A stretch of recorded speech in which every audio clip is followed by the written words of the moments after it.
Hi everyone, it's me, Krylios, Team Racing Productions MC and producer. And joining me today is Alexis Squire. Welcome. Good afternoon. How are you? I am doing great. How are you, Alexis? I am well. I'm doing very well. Thank you so much for asking and thank you for having me today. Certainly, it is our pleasure. Now, tell me, Alexis. We love to start out with having our guests introduce themselves to our audience and letting them know a little bit about your background and experience. So this is Sure. your opportunity. Let's kick it off. Hi.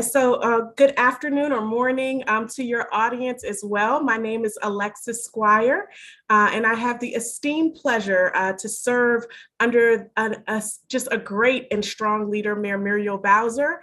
And I am her Chief Service Officer for the District of Columbia. And that is a really cool and exciting title. But what it means is that I have the pleasure of directing her office, the Mayor's Office on Volunteerism and Partnerships, also known as Serve DC, and really being a cheerleader, a champion, a convener, a curator of what it means to be a DC Washingtonian or a resident and partner. And so we really are knowing that there are many priorities or critical issues within our city, but the great and amazing opportunity that we have is really to respond through service, through volunteerism, and through collaboration and partnership. So I really, is it a very exciting and really energizing opportunity in what I get to do from day to day. Awesome. And I kind of want to get into that now. For anyone who's never heard of the Mayor's Office on Volunteerism and Partnerships, could you please explain a little bit more about what Serve DC does and how, a local resident would interact with Serve DC?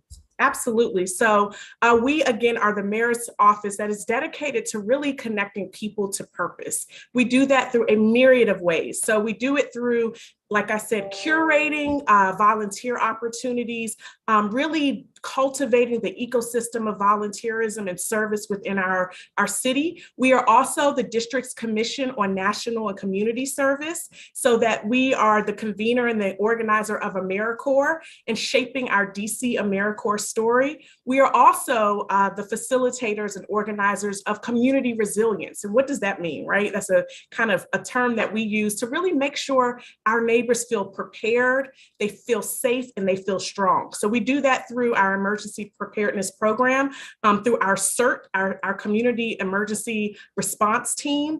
We do that through our youth engagement and a lot of other ways of training and making sure that our residents, again, feel like they are connected to community and that they can be activated in times of, in steady times when things are good, but then also when times are not so good or when there are disasters or emergencies. So we do all of those things. The other thing that we do is really the partnership piece, and really that keeps us very excited and connected to community through our residents, our nonprofit sector, organizations, community-based organizations, and also the business community through our philanthropic partnerships and connections, and also, just these business entities are here within our city who really want to be a part of doing good within DC. So we really are, like I said, connecting those different sectors and making sure that we are all at the table to address some of our city's greatest challenges or issues. Certainly. And so as director, that's super duper important. And you're in the mayor's office. What does the day-to-day look like, being a director of one of the, mayor's offices? Yeah, it looks, it's no day is the same. I just had a meeting and someone was asking me a very similar question. And I said, no day looks the same, which is really exciting. And it keeps our team really centered on the mission. So some days we are really centered around, we have some service opportunities that are coming up and making sure that the public, that the residents of the district know about all of the amazing opportunities to really give back to your community. So that could be through hosting some of our quality organizations on our portal, on our volunteer and donations portal. So we could be curating some of those volunteer opportunities some days. We could be focused on planning one of our Serve 202, which is really one of our quarterly programming that really, again, helps those multi-sector, agencies to come together to center around anything that is most important to our mayor, to the people of the district. So the next one that we're planning is around financial literacy, which doesn't have, you wouldn't think, your service office would be handling that, but really that is where the innovation comes in. So we're thinking about anything that is important to you as a resident or as a business owner or as a nonprofit, and thinking about how we can bring the resources and the, technical pieces together to make sure that you are empowered to do something about it. So that could be one day. We're always interacting and really communicating with our AmeriCorps programs and our members who are AmeriCorps members across the city to help a lot of organizations that do really great work within schools and with environmental issues. So we could do any of those things across the days. And then also, we'll talk a little bit more about this. We're planning for some really exciting activations and events that celebrate all of the amazing work that our residents do across all sectors, across all disciplines and focus areas, 365 days a year. I love it. I love it. And we are going to get into that right now, because one of the events that you are currently planning and that is coming up is, of course, the 2022 Spirit of Service Awards. Now, what are these awards and why are they important? They are very important. And again, really, this is our chance to say thank you. Yeah, right. Our residents, the people who make our city the best and make it the most generous and the most kind-hearted and really personify our DC values. So we came up with this concept really during the pandemic. It was, such a critical time for all of us. We know everyone had personal challenges. We worked with a lot of the organizations who were still doing the work, even amidst all of the, the different postures that we were in, staying at home. And, they lost a lot of their volunteer base because of all of the health and all of the things that were going on within the country through the pandemic.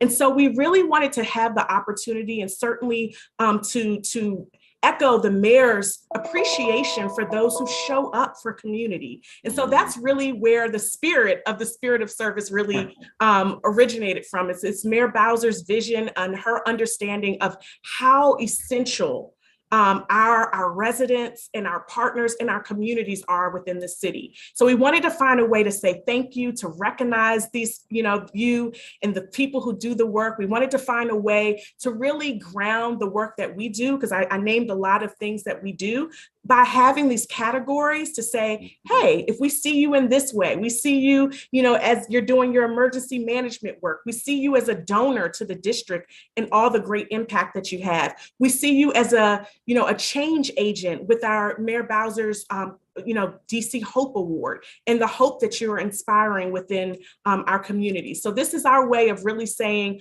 we recognize you, we see you, we applaud you, and it really just, again, centering community and having community to come together to celebrate one another. I love that. Now, what are you looking for in awardees? So we are looking for those that we know. There's some people that we like, oh, they're always there, right? And so we want those people to be nominated, those organizations that are always showing up for us. We want to recognize those. And we're also looking for those that we may not know, right? We have neighbors who are doing really amazing things in communities, and they're not telling us about it, or we don't know about it as much. And so we want to highlight those unsung heroes too. So, it's really, there's a list of criteria that we are having available on our website, but we really want to hear from everyone. We want to know, who is the best who is really doing the good within our city. So when can folks apply, and when does the application close? So the great thing is that applications are open. You can apply now. You can go to DCSpiritofServiceAwards.org and you can find more about the Spirit of Service Awards. all of the categories. There are over 7 categories that we're excited to bring to you this year. You can find the criteria there. We would love to hear from you. We have until May 27th to be able to nominate. You can nominate yourself. You can nominate another, a neighbor, an organization, a business entity, or anyone who is really, making the difference within our city. I love that. I love that. And so when is this in-person celebration happening? So we are having an in-person celebration on July 21st. We're excited. We're actually in the midst of making sure that it has the right touch. Again, we did this once in 2020 and we were virtual. So This is a really exciting time to be able to do it in person, for us to, again, celebrate, connect, and just re-engage with the community that we know is so deserving of this appreciation. Certainly. And if people wanted to find out more about the Spirit of Service Awards, as well as Serve DC and follow and keep up with what you're doing, how are they able to do that? Yes, so you can visit the DC Spirit of Service Awards.com and you learn more again about each of those awards, learn more about how to stay connected with Serve DC. We have so many offerings, and we would love for you to be on our info, on our listserv to learn more about us. But we're excited, and please join us for the in-person celebration of these hometown heroes who are really, again, showing up for community, connecting people to purpose in their own ways. Awesome. Well, we're going to have those links in the description so our audience can go ahead and check out the Spirit of, as well as the Serve DC. So we'll have those websites there so everyone can go ahead and check them out. Alexis, thank you so much for joining me today. It's been such a pleasure getting to chat with you, getting to learn more about Serve DC and all the work that you do in our wonderful district. Thank you so much. Thank you for having us, and thank you for being such an advocate for all the work that we're doing. We really appreciate your partnership, and we look forward to staying engaged and connected in our work. Certainly. Thank you so much. Those watching, please follow Team Racine Productions at Team Racine on all forms of social media. Click around our YouTube channel and check out our other interviews, forums, vlogs, and more. And of course, while you're here, like, comment, and subscribe. But most of all, thank you for watching. Bye, everyone.